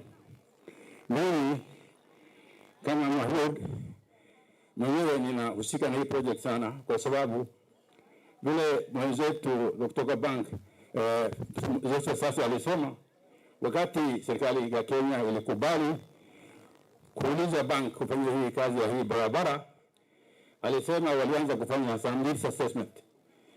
Privately, I and him actually worked behind the scenes to establish the framework for this road. I'm very happy today that we're here to launch the, initial implementation of that project. This road will no doubt change, the way things are done in this region. It will change the life of the communities living. It will change the trade dynamics. It will change many things, security, and quite a number of things. As earlier said, this road is 740 kilometers. In fact, the Isiolo to Moyale was about 514 kilometers. This is longer than this one, and I thank the bank for putting amount that of money, of course, at the request of the government of Kenya, because, having worked in the government for too long, unless your government supports it, donors also don't do things on their own. I also thank, our partners who did the Modogash and Lumo Road, because that was also initiated when I was the PS myself in Roads and Public Works. And in fact, the Isiolo one, the first road was the other one, I was there, Isiolo Relay. In fact, if you look at the connectivity now, I think this road will really contribute a lot to the connectivity in the Horn of Africa project. This particular one of Isiolo now will make a big difference. I would like to appeal to our people because, before I go there, the World Bank, ADB, and Arab banks, thanks for doing these sections in the Isiolo. Modogash is World Bank. Samatar Modogash is annuity, a team of private sector. Samatar Wajir is the Arab colleagues of Arab partners. And Elwak Wajir is World Bank. And ADF from Elwak to Ramo, and Mandera is now annuity. My concern is the annuity program. Frankly, I will urge our government, the Ministry of Finance and the Attorney General team to quickly operationalize that. If not, we'll request this part be given also to the donors, to the other, the development partners. For one, we are not sure even about the standards of road that they have to make, because the standards in terms of the carriageway width, in terms of the constructions, I think that must be done. Engineer Lungo and your team, I think if that must go on. But because they have delayed for too long, I will urge our government, please, to take over that section so that the private sector guys can do something else. The other one is the security of the roads around the region. I know we normally fight among ourselves. Wananchi tukufu, hii barabara ni maendeleo. Security ya hii barabara ni muhimu sana. Lazima tupatie watu ambao watafanya hii barabara security. I know between here and Garissa there are skirmishes between two communities. Normally that should not happen. This road must be able to bring us together. If we fail to have this road delivered on time because of security, it is shame on ourselves. I'd also like to say about land issues, please do not complicate land issues for the Kenya. Do not complicate, because normally, wakati development inakuja, kila mtu anakuja kujenga kitu aseme hili yangu. Tafadhalini sana. Tafadhali sana. Hii maendeleo ni muhimu sana kwetu. Najua ardhi yetu ni community land sana. Title mingi hatuna, labda my minister, Honorable Kiraitu Murungi kwa title deed. Sisi pale mingi hatuna title deed. So I think we will, as much as possible, tupatie watu wa barabara freeland ili barabara ipite, kwa sababu ni corridor karibu mita 100 hivi peke yake. Let us support and go ahead. And because all county commissioners are here, I would like people to be sensitized, to be properly told ya kwamba security ni muhimu, because we are known for security sometimes all the way between here to Mandera. Wananchi, please let's do our best. Our governors, thank you very much for the effort you have made, and the FCDC. I know you put a lot of pressure, you put a lot of discussion with both the bank and the government. But I thank everybody who was involved. And for the first time during our lifetime, I know this project will start. If Isiolo Mandera is tarmacked, if Garissa Modogashe is tarmacked, if Isiolo Moyale is tarmacked, I think what will be left with is more connectivity between the regions. I think it's very important. And I thank the bank, AFD,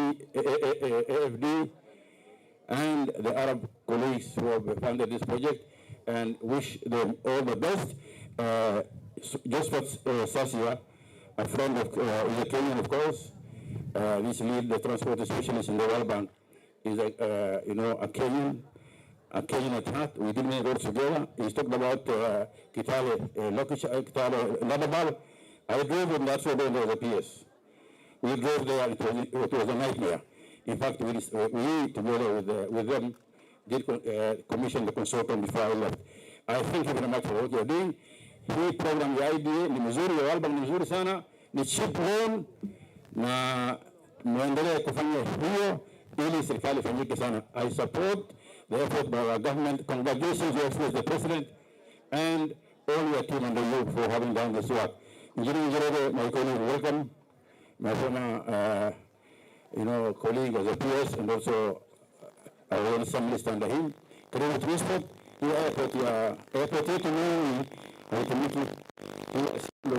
Was international. I don't know what, there's some problem there with the runway. It's very short and tall. We need to do something about it. Zetu zingine, I think we have problems with our airport. Tafadhali, na county, like Mandera is doing his best to do his own, it's not his job. Tafadhali come in and also do our airports for us, so that we can move on land and on air. Asante sana. Thank you.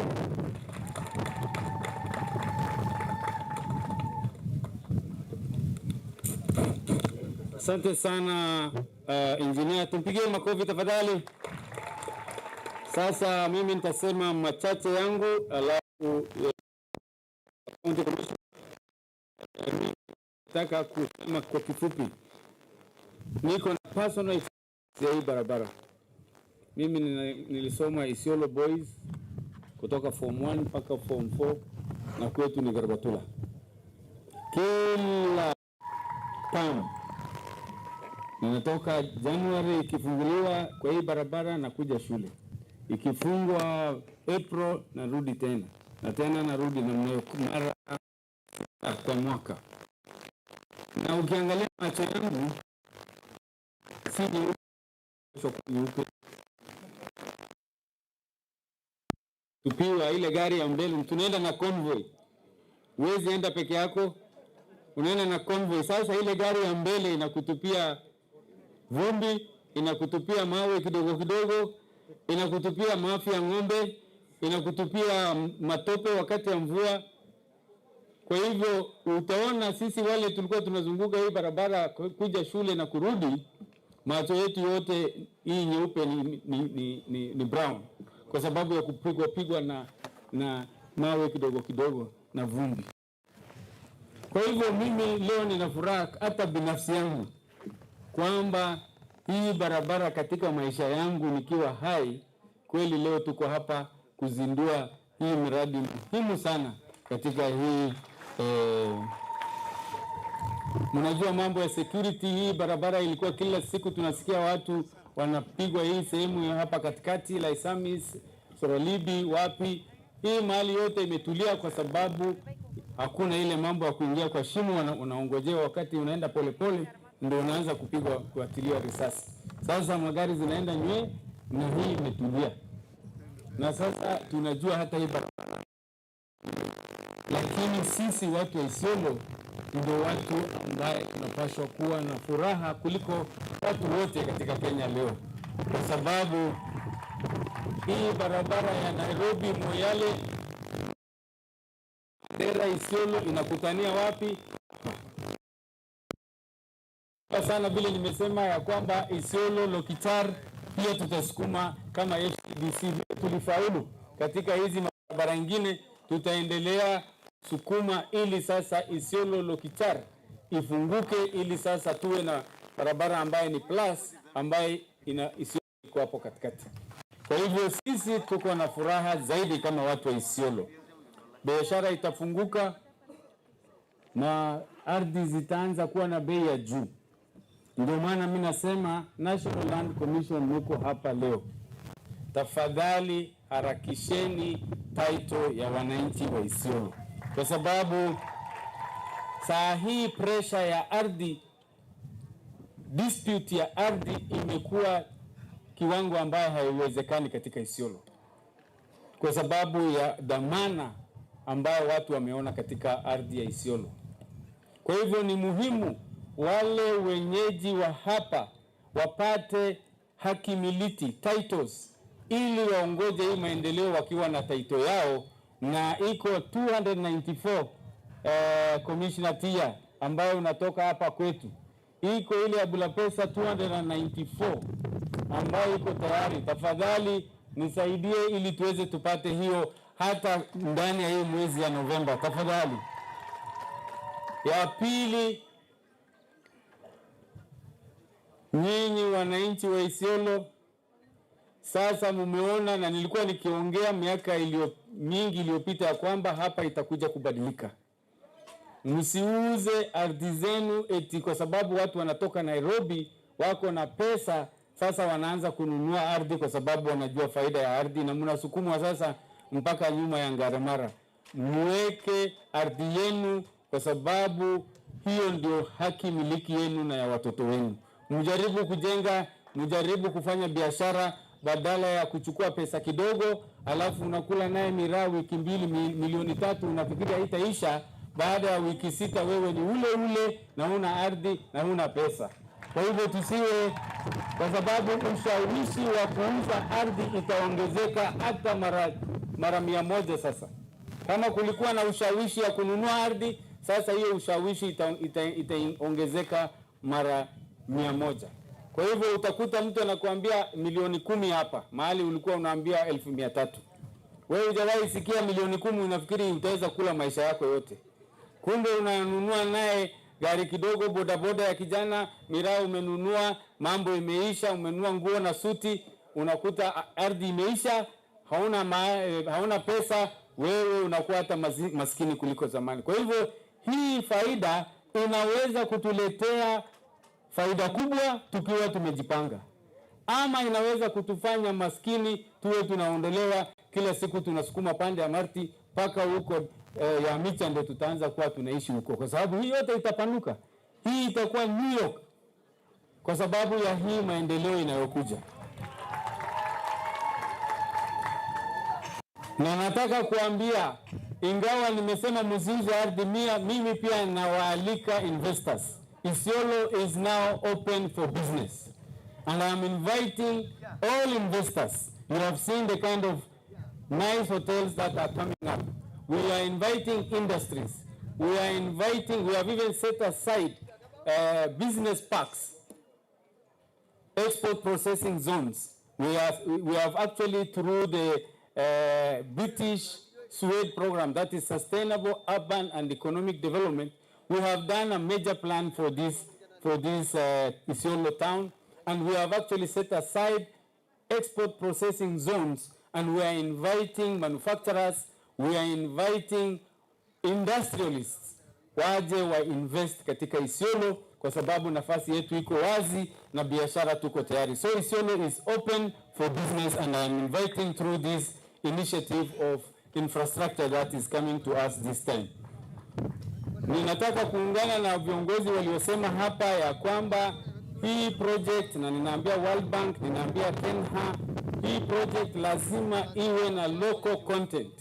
Ninashukuru mmeweka ile social projects, katika kila sehemu inapitia, lakini sasa vijana wetu na kina mama lazima wahusishwe katika kazi ndogo ndogo ile ambao hawa wanaweza, kandarasi ndogo ndogo ya kando kando, ingawa hawatawezana na ile kubwa, na hiyo imepeanwa kandarasi kubwa.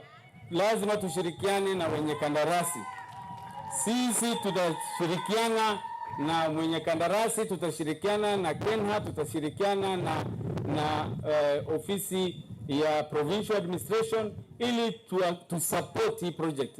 I want to assure all the participants that Isiolo County government is fully supporting this project, and we will make sure that the project continues seamlessly.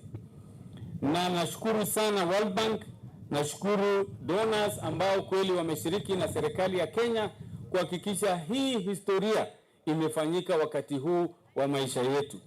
Namshukuru pia Rais Uhuru Muigai Kenyatta na Rais mstaafu Kibaki. Nakumbuka tulipanga hii maneno, hata tulikuja hapa naye kufungua kuzindua hii barabara ya Isiolo Moyale, vile leo tuko hapa, na nashukuru na ninatarajia wakati ya ground breaking President Uhuru ataweza kuja hapa pia afungulie sisi hii, kwa sababu hii ni historia kubwa sana kwa watu ya hapa. Kwa hivyo kwa hayo mimi nasema asanteni sana, karibuni, na tuko tayari kushirikiana kuhakikisha hii project itafaulu. Kwa hivyo narudisha sasa kwa County Commissioner aweze kumaliza ile sehemu nyingine iliyobaki. Asante. Asante sana. Anasema yeye. Asante sana Governor. Sasa nikaribishe CS Chief Administrative Secretary kijana wa nyumbani hapa ili baadaye akaribisha sasa wa main chief guest. Karibu sana Bwana Bohari.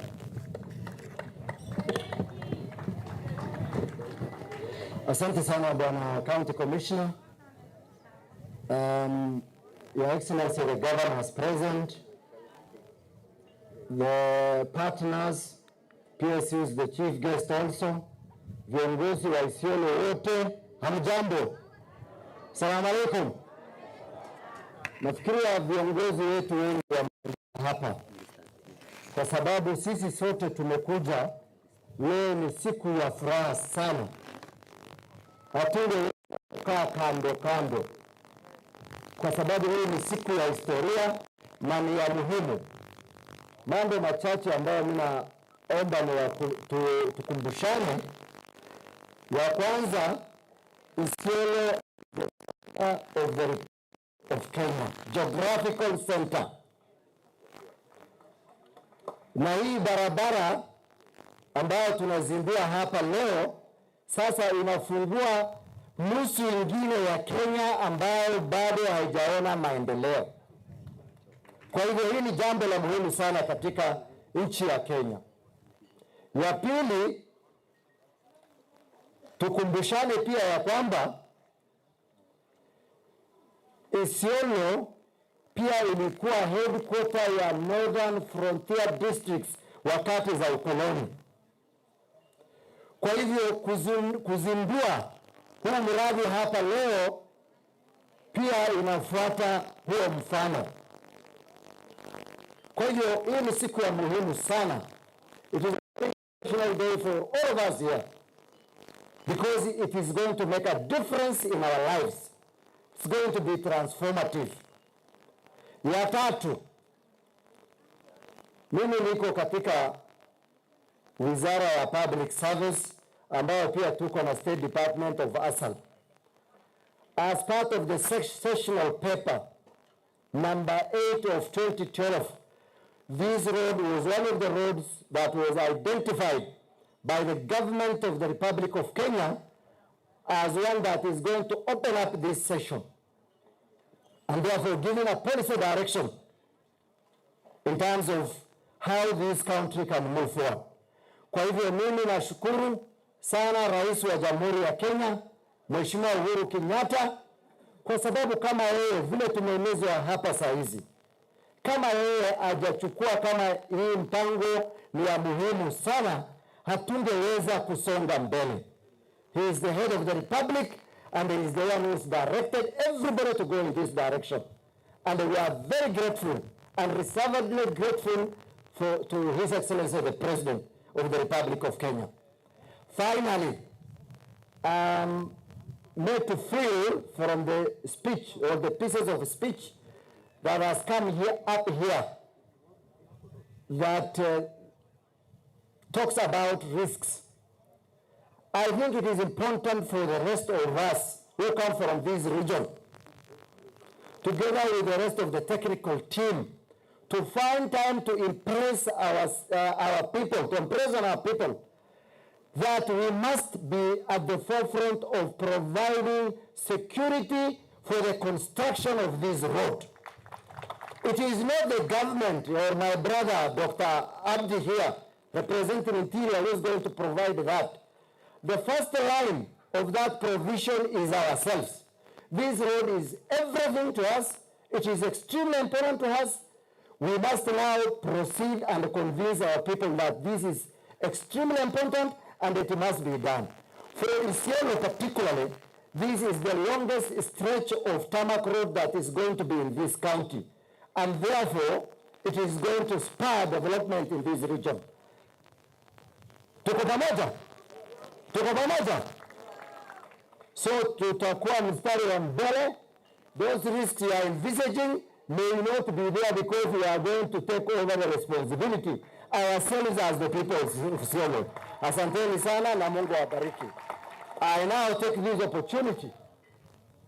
Sisi nimekumbuka. I now take this opportunity, nachukua fursa hii leo kukaribisha mgeni wetu wa heshima. Tukari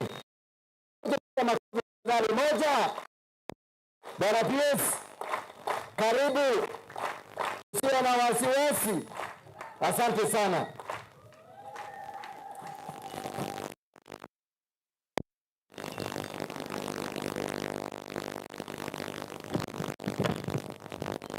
Asanteni sana na ningeomba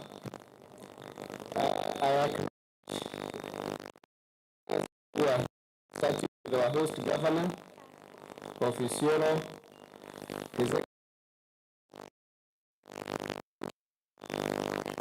and then also recognize my former boss,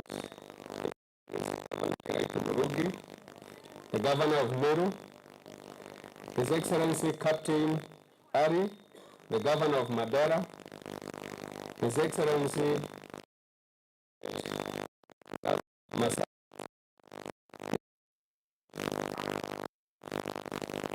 the CS Abdul Bahari, and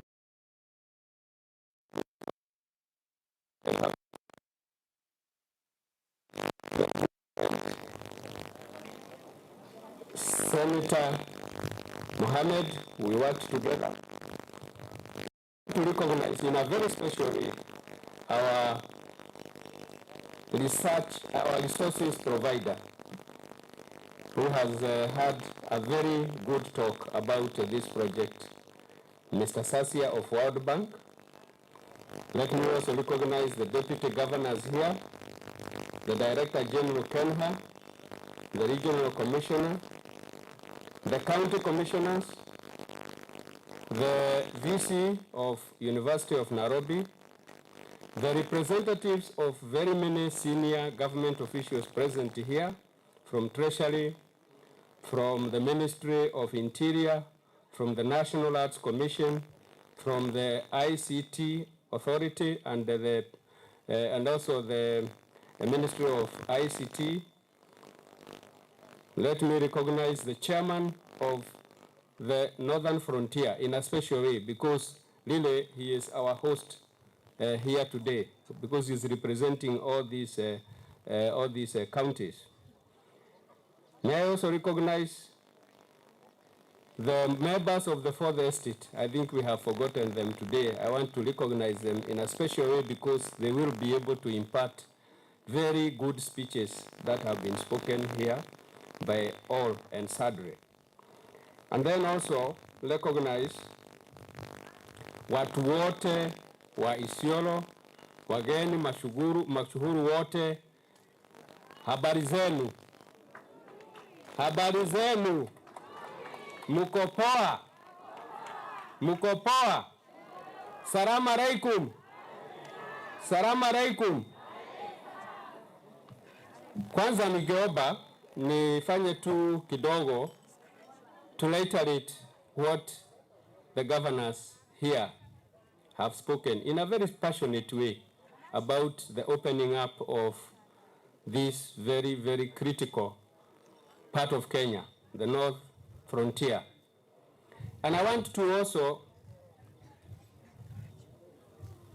just recap other projects that both the governments of His Excellency, the former President Mwai Kibaki, and His Excellency, the current President Uhuru Muigai Kenyatta, who have been very passionate about opening up this part of Kenya. Mahali nilikuwa nafanya kazi 2 months ago, Ministry of Energy. Nakumbuka vizuri sana, in 2016, we put in the first grid interconnection to the rest of the country in Garissa. 2016. Simpige makofi tafadhalini. Just about 2 years ago, we put another grid line all the way from Takwel to Lokcha. Again, a very important interconnector.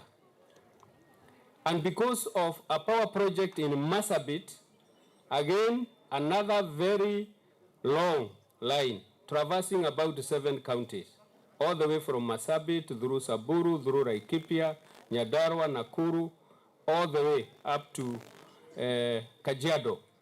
Another 400 kilovolts line to evacuate power from Marsabit to Suswa. Again, an interconnection grid to the rest of the country. Then there is this line, this load which has been done from Isiolo to Marsabit, and today tuko na hii line tunafanya hapa. This is indeed, as they have said, a paradigm shift, a game changer. And I want to assure you, Honorable Kiraitu, you have talked about this airport, the Isiolo airport.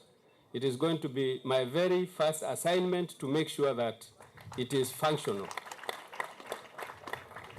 Because with these road interconnections, together with the airport, even those who want to do horticultural farming in this area, it will be very easy to transport using the roads and then putting in air-conditioned planes to export. So I'll make sure that as a way of also contributing to this